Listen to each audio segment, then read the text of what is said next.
Unlimited Lights Heat 2A is presented for Seafair by Sickle Steel Crane. Quality lifting service since 1937.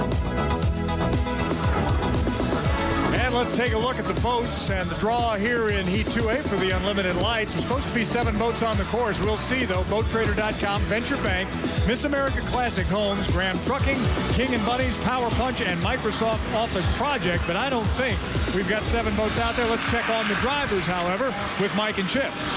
Let's start out first with the UL8 boat. That's Mike Flaherty of the Baker Equipment boat. Mike is a seasoned pilot on these race boats, and he would like to perform better than he did first time out.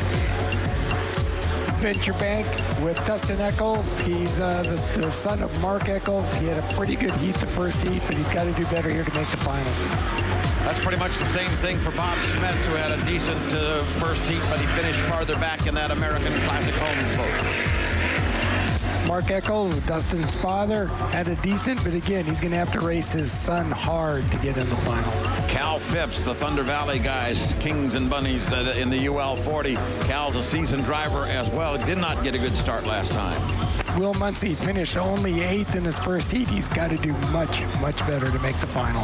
And Vince Zidaro's got to make sure he goes around all the buoys this time, because that cost him a victory last time out. So it doesn't look like the Graham Trucking is going to be out there for the run. The course is a bit choppy. The boats are 20 seconds away from scoring up, and again, the different scoring system in the Unlimited Lights, Michael. Actually, that boat is Bob Smets and the American Classic that isn't going to make it. The Graham Trucking is out there. Don't want to make those fans nervous. Yes, they're scored up already on the front straightaway, of course, and then they come down all the way around the race course to make their start, and here they come. And across the line, maybe a little bit early. It appears that it might have been the Venture Bank boat, the big white boat, brand new from the Seattle area here. But in any event, he streaks out in front.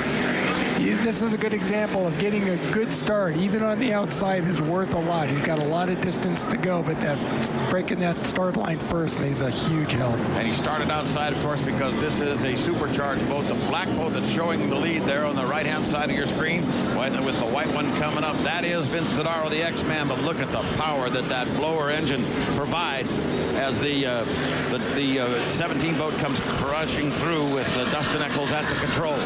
This is the same situation we saw before. We see the normally aspirated boat on the inside, the smaller engine, so to speak, and the big blowing boat over here with the supercharger coming on the outside. And as you can see, they have about the same speed around the race course. They do, and Zidaro's been here before on the inside with one of those powerful blower boats outside, and he leads across the line at the end of lap number 1. Vince Zidaro, the X-Man, does.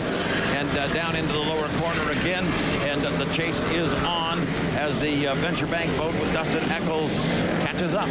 That boat in third got squeezed really bad. It was legal, I think. There was plenty of room, but he ate a lot of water from those front leading boats. Zidaro this time got off the turn first, but this time the Venture boat is right next to him. And this will make the difference now as far as power is concerned. Watch this as the white boat comes whipping on by with that extra horsepower. Now Zidaro is trailing into the turn now by about a half a rooster tail, and it's just that quick that the difference is made. Zidaro's going to get a good tight along the buoy corner, but it isn't going to make much difference because right now Dustin Eccles has got control of this one. You know, Zidaro did the same thing in the first heat, but he hit a buoy. It's always very dangerous trying to touch those buoys or just get around the outside, because one little slip, the boat takes a surprising hop, and you've hit the buoy and you're disqualified. Of course, we have the question about whether or not the Venture Bank boat was too soon to the line. If he wasn't, it was a picture-perfect start. Maybe Zidaro knows something we don't know in terms of backing off now at this point. Now, around the corner on the lower side, it's going to be an overtaking. Will Muncie is going to find that he has been lapped now in the Power Punch boat as the Venture Bank goes by with Dustin Eccles, that 17 boat, brand new. That's the Rick Bridgman Racing team here in the Seattle area, and this is a brand new, beautiful Ron Jones boat.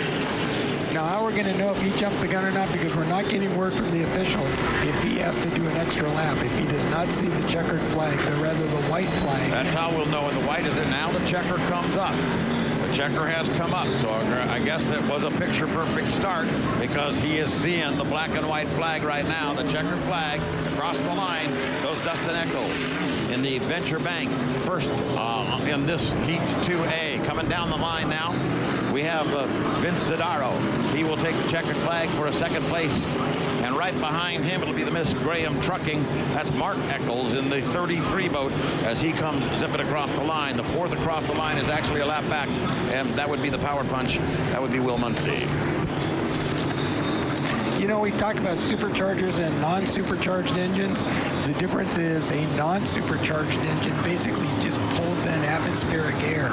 A supercharged engine takes the air and rams it into the engine, which makes a lot more horsepower. Score a fourth place finish for this boat, the Baker Equipment boat, having come across the line still ahead of Will Muncy's boat. Cal Phipps is also one who unfortunately didn't manage to get scored here.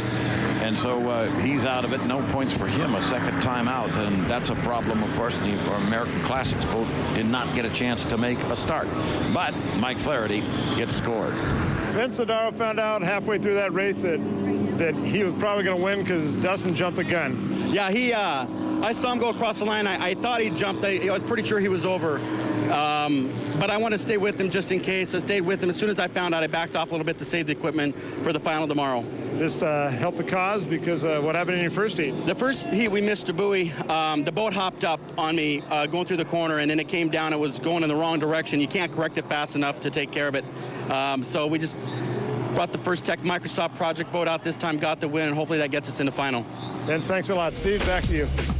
So here's the reason we were talking to the X-Man, Vince Sidaro, because Dustin Eccles jumped the gun. With 1 second to go, he crossed the start-finish line. That is a 1-minute penalty.